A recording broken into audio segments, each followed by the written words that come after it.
மக்களவைத் தேர்தலுக்கான தேர்தல் பிரச்சாரம் சூடு பிடிச்சிட்டு இருக்க இந்த வேளையில் திமுக தரப்பிலிருந்து முதலமைச்சர் மு.க.ஸ்டாலின் அவர்கள் நேற்று தன்னுடைய தேர்தல் பிரச்சாரத்தை திருச்சி மற்றும் பெரம்பலூர் தொகுதி வேட்பாளர்களுக்காக ஆதரவு திரட்டினார். இந்நிலையில் இன்னைக்கு தஞ்சாவூர் மற்றும் நாகப்பட்டினம் தொகுதி வேட்பாளர்களுக்காக ஆதரவு திரட்ட இருக்காரு. இதுக்காக இன்னைக்கு பிரம்மாண்ட பொதுக்கூட்டமும் அரங்கேற இருக்கு. இந்நிலையில் நேற்று நைட்டு தனியார் தங்கும் விடுதியில் தஞ்சாவூரில் போய் தங்கின முதலமைச்சர் மு.க.ஸ்டாலின் அவர்கள் காலையில் கிரவுண்டில் வாக்கிங் போகும்போது அங்கே வாக்கிங் வந்தவங்ககிட்ட வாக்கு சேகரித்தார். அது மட்டும் இல்லாமல் அங்கே இருக்கிற ஒரு டீ கடையில் போய் நின்று பேசி முடிச்சிருக்காரு. இது முடிச்சதுக்கப்புறம் விவசாய கூட்டமைப்பை சேர்ந்த 16 அங்கத்தினர் எம்.எஸ். சுவாமிநாதனோட கொள்கையை மத்திய அரசு எப்படியாவது நிறைவேற்றணும் அப்படின்னு வலியுறுத்தி அவர்கிட்ட மனு கொடுத்தாங்க. அது மட்டும் இல்லாமல் தமிழ்நாட்டில் இருக்கிற தமிழக நதிகள் எல்லாத்தையுமே ஒன்றிணைக்க வேணும் அப்படின்ற ஒரு கோரிக்கையும் வச்சாங்க.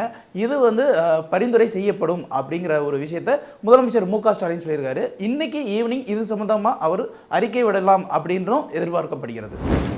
விவசாயிகளுக்காக மத்திய அரசு பல்வேறு நலத்திட்ட உதவிகளை செஞ்சுட்டு வராங்க. அதில் ஒன்று தான் கிசான் கிரெடிட் கார்டு திட்டம். இந்த திட்டத்தின் மூலமாக விவசாயிகள் கிட்டத்தட்ட 7% வட்டியில் 3 லட்ச ரூபாய் வரையிலும் வங்கி கடன் வாங்கிக்கலாம் அப்படின்னு ஒரு விஷயத்த சொல்லியிருக்காங்க.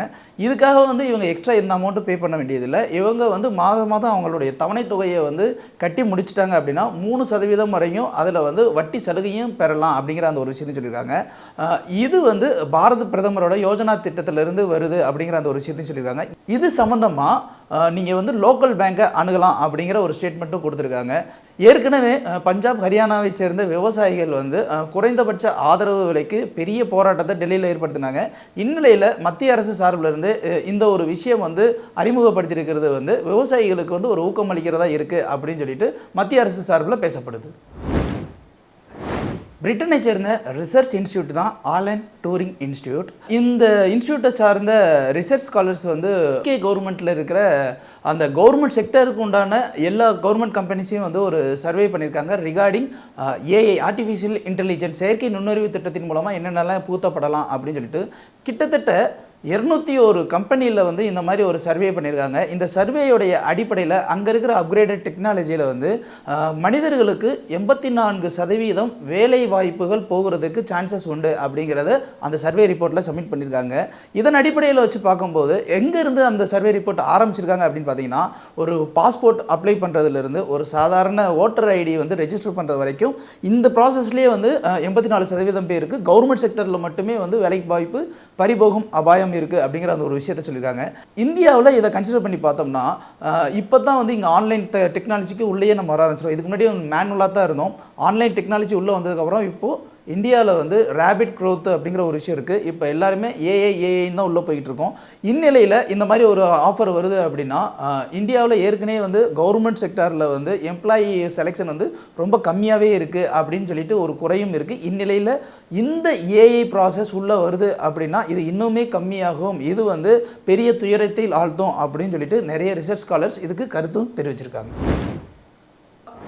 2 நாளைக்கு முன்னாடி கோவையில் திமுகவுடைய பொதுக்கூட்டம் நடக்கும்போது அதில் கோவை வேட்பாளரை ஆதரித்து அமைச்சராக இருந்த டிஆர்பி ராஜா சொல்லும்போது கோவையில் பாஜக டெபாசிட்டை இழக்கும், அது பாஜகவுடைய தலைவரே நின்னாலுமே கூட டெபாசிட் இழக்கிறது உறுதி அப்படின்னு சொல்லிட்டு உறுதிப்பட சொல்லினார். இதற்கு பதிலளிக்கும் விதமாக தமிழக பாஜக தலைவராக இருக்கிற அண்ணாமலை அவர்கள் என்ன சொல்லியிருக்காரு அப்படின்னா, கோவையில் நான் நிற்கணும்னு சொல்லி ஆசைப்பட்டது எல்லாமே மத்திய அரசு தான். ஸோ மேலிடம் சொன்ன ஒரே காரணத்துக்காக தான் நிற்கிறேன். இந்த பாஜக இங்கே தோற்றுரும், டெபாசிட் இழந்துரும் அப்படின்னு சொல்லியிருக்காங்க. அவங்களுக்குலாம் நான் ஒன்று சொல்லிக்கிறேன், இங்கே தமிழக முதலமைச்சரே பிரச்சாரம் பண்ணாலும் ஜெயிக்க போகிறது என்னவோ பாஜக மட்டும்தான், நீங்கள் பொறுத்திருந்து பாருங்கள் அப்படிங்கிற அந்த ஒரு விஷயத்த சொல்லியிருக்காரு. இது என்ன அப்படின்னு ஆராய்ச்சி பண்ணி பார்க்கும்போது எப்போவுமே கோவை தொகுதி அதிமுகவின் கோட்டை அப்படிங்கிற ஒரு விஷயமா பார்க்கப்பட்டுச்சு. இந்நிலையில் அதிமுக வலுவிழந்து இருக்குது அப்படிங்கிற அந்த ஒரே காரணத்தினால அந்த ஓட்டுகள் எல்லாத்தையுமே கேப்சர் பண்ணணுங்கிற ஒரே நோக்கத்தில் பாஜக ரொம்ப முன்னோடியாக அங்கே மும்முரமாக வேலை பார்த்துக்கிட்டு இருக்காங்க. அது மட்டும் இல்லாமல் அங்கே இண்டஸ்ட்ரியல் செக்டர் தான் ஒரு மேஜர் பிஸ்னஸ் செக்டர். அந்த இண்டஸ்ட்ரியல் செக்டர்ஸில் ஏகப்பட்ட இம்போர்ட் எக்ஸ்போர்ட் ப்ராசஸ் எல்லாமே சென்ட்ரல் கவர்மெண்ட்டை தான் டிபெண்ட் பண்ணியிருக்கு. ஸோ தட் அவங்க எல்லாமே இவங்களை டிபெண்ட் பண்ணி இருக்கிறதுனால எப்படி இருந்தாலும் இவங்களுக்கு தான் ஓட்டு வரும் அப்படிங்கிற ஒரு கணிப்பில் தான் பாஜக இவ்வளவு திறம்பட உறுதிப்பட சொல்கிறாங்க அப்படின்னு சொல்லிட்டு வல்லுநர்கள் சொல்கிறாங்க. இந்தியாவில் இருக்கிற அனைத்து சுங்கச்சாவடிகளையும் நிர்வாகம் செய்கிறது இந்திய தேசிய நெடுஞ்சாலைகள் ஆணையம் தான். தமிழ்நாட்டில் இருக்கிற தேசிய நெடுஞ்சாலைகளில் கிட்டத்தட்ட 55 சுங்கச்சாவடிகள் இருக்கு. இந்த 55 சுங்கச்சாவடிகளில் 27 சுங்கச்சாவடிகள் போன வருஷம் ஏப்ரல் மாதம் வந்து விலை உயர்த்தப்பட்டுச்சு. மீதம் இருக்கிற சுங்கச்சாவடிகள் எல்லாத்துக்குமே வந்து செப்டம்பர் மாதம் விலை உயர்த்தப்பட்டுச்சு. இந்நிலையில் மறுபடியும் வந்து ஏப்ரல் 1ஆம் தேதியிலிருந்து 5 சுங்கச்சாவடிகளுக்கு வந்து விலை ஏற்றம் செய்யப்படும் அப்படின்னு சொல்லிட்டு இந்திய தேசிய நெடுஞ்சாலைகள் ஆணையம் வந்து தெரிவிச்சிருக்காங்க. அது வந்து ஏப்ரல் 1ஆம் தேதி நள்ளிரவு 12 முதல் அமலுக்கு வரும் அப்படின்னு சொல்லியிருக்காங்க. அதோடைய அமௌண்ட் எவ்வளோன்னு பார்த்தீங்கன்னா, இப்போ மாதாந்திர கட்டணமாக அங்கேருந்து போயிட்டு வரவங்களுக்கு வந்து 100 ரூபாயிலிருந்து 400 ரூபா வரைக்கும் அதிகரிக்கும் அப்படின்னும், அதே மாதிரி அந்த ஒன் டைம் பாஸராக போயிட்டு உடனே ரிட்டர்ன் வரவங்களுக்கு 5 ரூபாயிலிருந்து 20 ரூபாய் வரைக்கும் அதிகரிக்கும் அப்படின்னு சொல்லியிருக்காங்க. ஏற்கனவே வந்து இந்த சுங்கச்சாவடிகள் எதற்காக மக்கள் வந்து வரி கட்டிக்கிட்டு இருக்காங்களா, அப்புறம் எதுக்கு மக்களுக்கு செய்ய வேண்டிய இந்த நலவாரிய திட்டங்களுக்கு பதிலாக இப்படி வரி கட்டுறீங்க அப்படின்னு சொல்லி மக்கள் கொந்தளிப்பில் இருக்கிற இந்த வேளையில் சுங்கச்சாவடியோடைய கட்டணம் உயர்த்தப்படுறது வந்து மக்களுக்கு ஒரு எதிர்மறை எண்ணத்தை ஏற்படுத்தியிருக்குன்னே சொல்லலாம். கன்னியாகுமரி மாவட்டம் விளவங்காடு தொகுதியில் காங்கிரஸ் சார்பாக 3 தடவை போட்டியிட்டு சட்டமன்ற உறுப்பினராக இருந்தவர் தான் விஜயதாரணி அவர்கள். அவர் வந்து இடையில தன்னுடைய எம்எல்ஏ பதவியை ராஜினாமா செஞ்சுட்டு அவர் பிஜேபியில் இணைச்சிக்கிட்டாங்க. பிஜேபியில் இணைஞ்சதுக்கப்புறம் இந்த மக்களவை தேர்தலில் கன்னியாகுமரி மாவட்டத்துக்கு தனக்கான ஒரு சீட்டு வரும் அப்படின்னு எதிர்பார்த்துக்கிட்டு இருந்த நிலைமையில் கன்னியாகுமரி மாவட்டத்தில் திரு பொன் ராதாகிருஷ்ணன் அவர்கள் போட்டியிடுறார் அப்படின்னு சொல்லிட்டு பாஜக தரப்புலேருந்து பட்டியல் வெளியிடப்பட்டுச்சு. இதில் ஏற்கனவே கொஞ்சம் அதிருப்தியாக இருந்த விஜயதாரணி அவர்கள் மீண்டும் விளவங்காடு இடைத்தேர்தலும் இந்த மக்களவை தேர்தலில் ஒட்டி நடக்க இருக்கிறதுனால அதுக்கு நமக்கு திரும்ப சீட்டு கொடுப்பாங்க அப்படின்னு சொல்லி எதிர்பார்க்கப்பட்டுச்சு. ஆனால் அதுக்குமே வந்து பாஜக தரப்புல இருந்து விஎஸ் நந்தினி அவங்கள வந்து போட்டுட்டாங்க.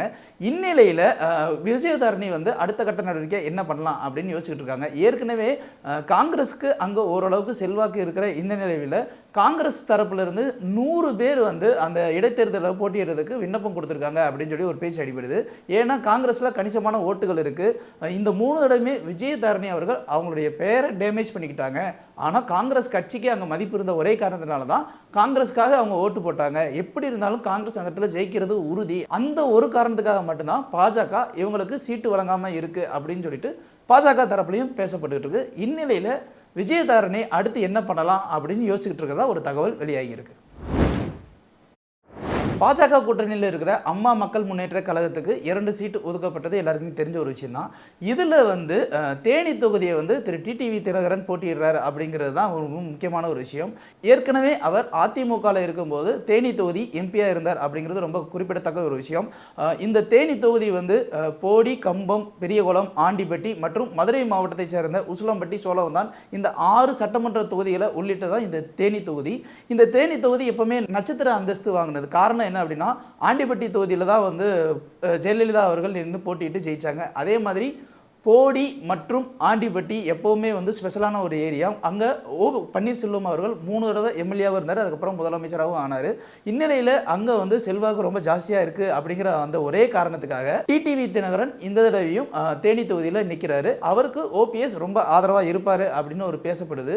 போன மக்களவை தேர்தலில் காங்கிரஸ் தரப்புலேருந்து EVKS இளங்கோவனும் அதே மாதிரி ஓபிஎஸ் தரப்புலேருந்து அவருடைய பையனான ரவீந்திரநாத்தும் இருந்தாங்க. சொற்ப ஓட்டுகளில் திமுக தோத்துச்சு. தேனி தொகுதியில் வந்து அதிமுக தான் ஜெயிச்சிச்சு. ஸோ இதன் அடிப்படையில் எப்படி இருந்தாலும் தேனி தொகுதி வந்து பாஜகவுக்கு சாதகமாக இருக்கும் அப்படின்னு சொல்லிட்டு எதிர்பார்க்கப்படுகிறது. திமுக கூட்டணியில் இருக்கிற விடுதலை சிறுத்தைகள் கட்சி 2 தொகுதியில் போட்டியிடுறாங்க. அந்த 2 தொகுதிக்கும் அவங்க தனி சின்னமான பானை சின்னத்தில் போட்டியிடுறாங்க அப்படிங்கிறது எல்லாருக்குமே தெரிஞ்ச ஒரு விஷயம் தான். இந்நிலையில் அந்த பானை சின்னத்தில் போட்டியிடக்கூடாது அப்படின்னு சொல்லிட்டு தமிழ்நாட்டை சார்ந்த மண்பாண்ட தொழிலாளர்கள் நலச்சங்கத்தில் இருந்து ஒரு கோரிக்கையை வச்சுருக்காங்க. அவங்க இன்னைக்கு பத்திரிகையாளர்கள் சந்திப்பில் பேசும்போது என்ன சொல்லியிருக்காங்க அப்படின்னா, தமிழ்நாட்டில் அங்கே இங்கேன்னு சொல்லிட்டு கிட்டத்தட்ட எங்களுடைய இன மக்கள் 60 லட்சம் பேர் இருக்காங்க. எங்களுடைய குலத்தொழிலே வந்து இந்த பானை செய்கிறது மட்டும்தான். ஸோ இது மண் தொழில் சார்ந்த ஒரு தொழில் தான். எங்களுடைய மிகப்பெரிய சின்னமாகவே வந்து நாங்கள் இந்த கொடி வைக்கும்போது அதில் இந்த மண்பானையை தான் வச்சுருக்கோம். இந்த மண்பானையை வைக்கும்போது ஒரு எங்களுடைய கட்சியா இல்லை வந்து அது வேற ஒரு கட்சியா அப்படிங்கிற அந்த ஒரு விஷயத்தை எங்களால் பிரித்து பார்க்க முடியல. மேலும் எது எங்களுடைய அடையாளம், இந்த அடையாளத்தை இன்னொரு ஜாதி இன்னொரு இன மக்களுக்கு வந்து கொடுக்கறது ஏற்றுக்கொள்ளும்படியாக இல்லை. இது எங்களுடைய குல உரிமை அப்படிங்கிற அந்த ஒரு விஷயத்தை சொல்லியிருக்காங்க.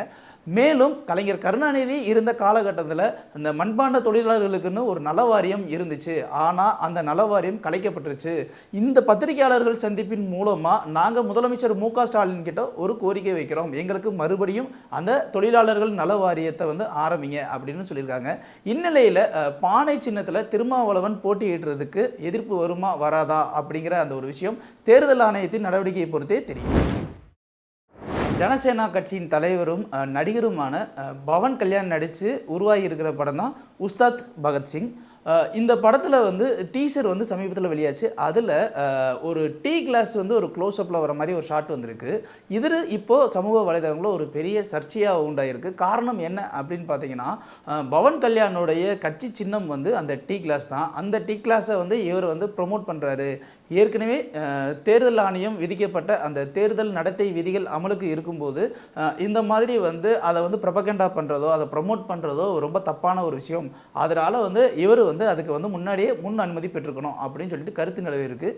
இந்நிலையில் அந்த மாநில தேர்தல் ஆணையர் கூறும்போது ஒருத்தவங்க இந்த மாதிரி ப்ரொபகண்டா பண்ணலாம், ஆனால் அதுக்கு முன் அனுமதி பெற்றுக்கணும். இந்நிலையில் பவன் கல்யாண் அந்த ஷாட்டில் க்ளோஸ்அப் பண்ணி அது தேர்தல் பிரச்சாரத்துக்காக அவர் உபயோகிச்சுக்கிட்டாரு அப்படின்னா அது கண்டிப்பாக அரசியல் விளம்பரமாகவே தான் பார்க்கப்படும். அவருக்கு அதுக்காக நோட்டீஸ் கொடுக்கப்படும். அது அப்படி இல்லை அப்படின்னா அது ஒரு பெரிய விஷயமே இல்லை அப்படின்னு சொல்லியிருக்காரு. ஸோ பவன் கல்யாண் இப்போது தேர்தல் நடத்தை விதிகளை மீறி இருக்காரா மீறலையா அப்படிங்கிறது தேர்தல் ஆணையர் அந்த டீசரை பார்த்ததுக்கு அப்புறம் தான் முடிவே தெரிய வரும்.